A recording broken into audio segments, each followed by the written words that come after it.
mewakili presiden, tapi nggak ada surat kuasa, maka disuruh keluar.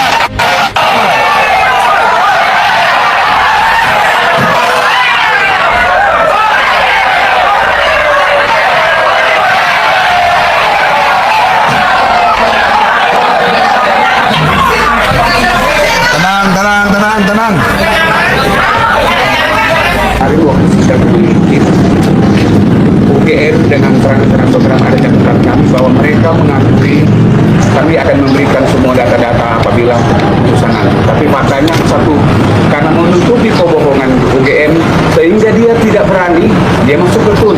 Nah, catatan bagi kami, waktu yang dia masuk ke TUN sudah melewati, harus 14 hari setelah dibacakan putusan, setelah terima putusan. Dari sini kita kembangkan, ini ternyata diskusi dengan ahli hukum, termasuk Pak Hakim, mantan hakim kita Pak Dwi dan lawyer kita. Ternyata kita sepakat dengan Pak Lasma Muryono, kita sepakat bahwa ini ada terjadi perbuatan melanggar hukum. Fakta persidangan yang menjadi fakta hukum kan di KIP. Ya. Ketahuan di KIP bobroknya bagaimana, ada yang tidak bertanda tangan, ada yang hilang, ketahuan semua. Itu jadi fakta persidangan, jadi fakta hukum, dan kita lanjutkan ke tahap berikutnya. Ya. Dan itu nanti yang kita perbuat menjadi bahan-bahan perbuatan melawan hukum kita. Oke. Nah, pada uniknya katanya nggak berwenang mengadili lah, apalah. Tidak Ya. berwenang mengadili, ya Karena udah. ini urusan KPU katanya. Terus siapa yang berwenang kalau begitu? Oke, dalam hal ini kesempatan mungkin saya akan menyampaikan bahwa saudara Jokowi Dodo ini telah melakukan pembangkangan terhadap seluruh bangsa Indonesia. Pertama ketika tanggal 16 April 2025, ketika warga masyarakat datang ke rumahnya minta dia untuk menentukan kegiatannya, beliau tidak mengizinkan pada waktu. Kemudian yang kedua, ketika dalam sidang-sidang yang mestinya beliau dihadirkan untuk datang, beliau tidak datang. Itu dalam sidang-sidang undang-undang dengan Kemudian yang ketiga, hari ini adalah kelanjutan dari kita putusan dari Komisi Informasi Pusat bahwa di sana dalam Undang-Undang Nomor 14 Tahun 2008 Pasal 17 dan 18 sebagai pejabat negara beliau harus bersedia katakanlah dalam prosesnya juga harus mengikuti prosedur kalau dokumen-dokumen yang katakanlah masalah ijazah dan lain-lain itu terbuka untuk umum. Nah, saat ini bukan hanya Jokowi Dodo yang melakukan pembangkangan, tapi Universitas Gadjah Mada, universitas besar di Indonesia ini melakukan pembangkangan terhadap pajak ya, karena sudah ada putusan dalam KIP kalau jasa dokumen Jokowi selama dia kuliah di Universitas Gadjah Mada, kemudian ijazah itu digunakan pada saat dia legalisir, termasuk juga dokumen-dokumen standar-standar yang digunakan UGM pada tahun 1980, 1985 yang mestinya berhubungan apakah benar-benar UGM memproduksi ijazah tersebut, itu dia tutupi sampai sekarang dia bawa ke sidang peradilan tata usaha negara ini. Jadi buat kita ini betul-betul samping Jokowi Dodo melakukan pembangkangan, Universitas Gadjah Mada yang universitas besar adalah juga lembaga negara, lembaga pemerintah yang bukan lembaga hukum, yang bukan lembaga negara melakukan pembangkangan. Sampai kapan ini mau ditutupi? Saya pikir sudah waktunya mereka harus membuka, hingga kalaupun di sini ya tentunya kami yakin kalau majelis hakim akan menolak keberatan yang sampai hari ini di sidang. Terima kasih. Kami Bonjol itu adalah program ijazah Jokowi. Ya, kami berjuang dari awal ini adalah melawan UGM. Dari awal kami menduga UGM ini adalah dipakai. Kami menduga keras memang UGM ini bagian dari kong kali kong. Dari UGM juga ini untuk melindungi ijazah yang diduga palsu. Kenapa masyarakat dari awal mempersoalkan ijazah Jokowi? Kenapa tidak mempersoalkan ijazahnya Megawati, SBY, walaupun Megawati SMA? Tapi kalau ada keanehan, itu orang persoalkan. Di ijazah Jokowi ini banyak sekali keanehan. Itu dari awal. Pertama itu fotonya kentara sekali dengan kasat mata, itu bukan foto dia. Itulah orang yang mempersoalkan. Lalu yang kedua adalah pengakuan Bapak Kasmujo bahwa dia bukan sebagai pembimbing, baik pembimbing skripsi maupun pembimbing akademik. Inilah menguatkan bahwa memang Joko Widodo itu menggunakan ijazah palsu dan juga ada. Dan karena itulah ya kami Bonjoki menduga keras UGM ya melindungi.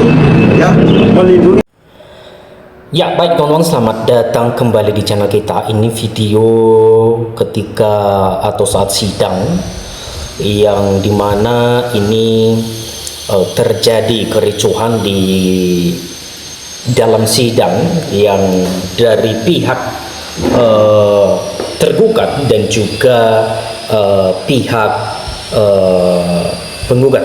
Kenapa? Karena menurut mereka apa yang mereka sampaikan, apa yang mereka utarakan selama ini tidak sesuai dengan fakta yang mereka inginkan, fakta yang mereka nyatakan selama ini, bahwa yang mereka katakan itu adalah selalu benar, tidak boleh dibantah oleh siapapun.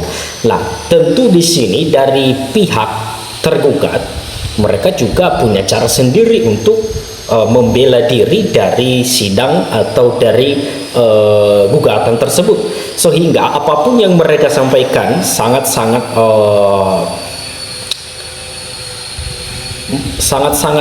dibantah sekali dari pihak penggugat. Kenapa? Karena mereka dari pihak tergugat juga tidak mau atau tidak bisa membuktikan bahwa Jokowi benar-benar memiliki daripada ijazah asli, sehingga sampai saat ini, sampai detik ini pun mereka masih belum bisa membuktikan bahwa apakah Jokowi memang benar-benar memiliki ijazah ijazah asli, apakah Jokowi memang benar-benar sudah menjalani daripada pendidikan.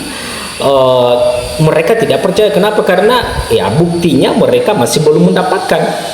Dan begitu juga dengan pihak tergugat, mereka juga membantah bahwa apa yang mereka sampaikan, apa yang mereka utarakan kepada publik ya sangat-sangat tidak benar, atau itu adalah hanya sebagai fitnah. Nah, karena di sini juga sudah ada beberapa tanggapan teman-teman, mari kita baca biar lebih jelas kepada teman-teman. Nanti kalau misalnya ada tanggapan atau penjelasan dari teman-teman selama video ini sudah ditonton, silahkan dicantumkan di kolom komentar. Di sini dikatakan sidang gugatan CLS ijazah Jokowi di PN Solo ricuh. Ratusan massa padati pengadilan. Sidang lanjutan gugatan perdata Citizen Lasuit atau yang sering disingkat dengan CLS terkait keaslian ijazah Presiden ke-7 Republik Indonesia Joko Widodo di Pengadilan Negeri PN Solo di hari Selasa berlangsung di tengah pengawalan massa pendukung penggugat yang memadati area pengadilan.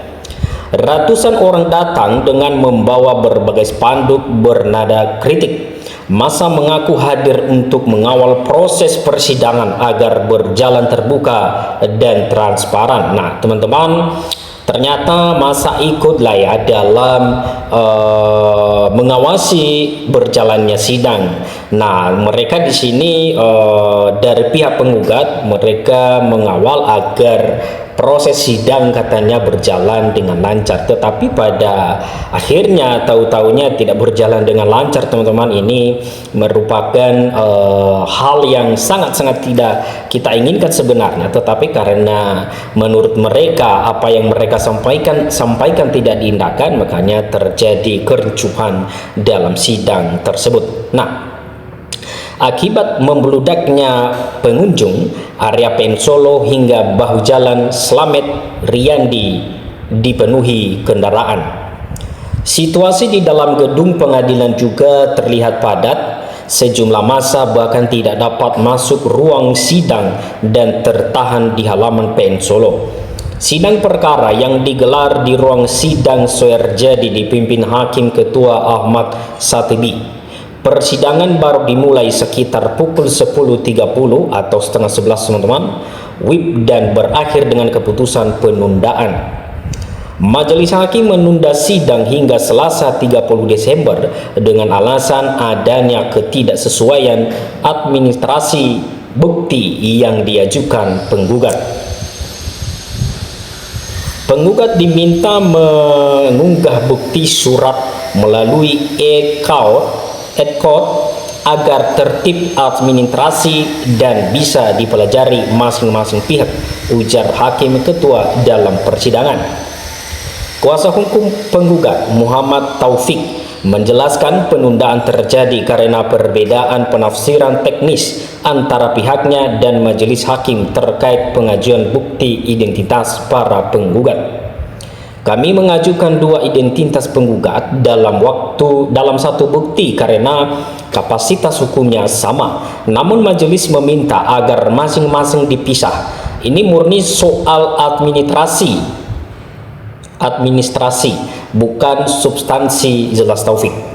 Ia menegaskan pihaknya tetap akan menghadirkan saksi dan ahli pada sidang berikutnya guna menguji keaslian ijazah baik secara digital maupun fisik. Nah, teman-teman, di sini sebenarnya para pihak penggugat sangat penasaran sekali, ya bisa kita bilang, kenapa yang sudah lama, yang sudah bertahun-tahun ijazah Jokowi tidak pernah bisa ditunjukkan. Nah, begitu teman-teman, apa yang mereka sampaikan, makanya setiap hari ada saja penemuan mereka, baik dari kejanggalan foto, baik dari tanggal, mereka temukan semua teman-teman. Nah, sementara itu kuasa hukum tergugat 1 Jokowi, GB Irfan, menyatakan sependapat dengan langkah majelis hakim.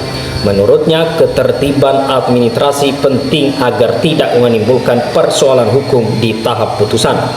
Kami perlu mempelajari bukti surat terlebih dahulu sebelum masuk pada tahapan pemeriksaan ahli. Proses harus sesuai pasal 163 HIR, tegas Irfan. Dalam sidang tersebut turut hadir tokoh nasional Amin Rais yang menyatakan kehadirannya sebagai bentuk dukungan moral kepada para penggugat. Nah, teman-teman, di sini dia ternyata menggugat, ya, atau ikut mendukung dari pihak sebelah yaitu pihak penggugat. Nah, teman-teman, di sini kita tahu bahwa orang yang mendukung daripada Roy Suryo, ketika yang satunya tumbang maka tumbuh lagi satunya. Dan ada benarnya kalimat yang dia ucapkan kemarin ketika sahabat atau rekan daripada seperjuangannya itu membelok atau keluar daripada valu mereka, maka mati satu tumbuh seribu. Itulah kemarin kalimat yang sempat kita dengar untuk Roy Suryo mengucapkan hal demikian ketika Roy Suryo dan beberapa rekan daripada seperjuangannya itu keluar daripada valunya. Baik, demikian dulu pembahasan kita. Sampai jumpa lagi di video berikutnya, dan jangan lupa terus karena ini masih ada lagi lanjutan daripada atau episode daripada video ini. Sekian dan terima kasih. Salam inspirasi. Salam NKRI harga mati.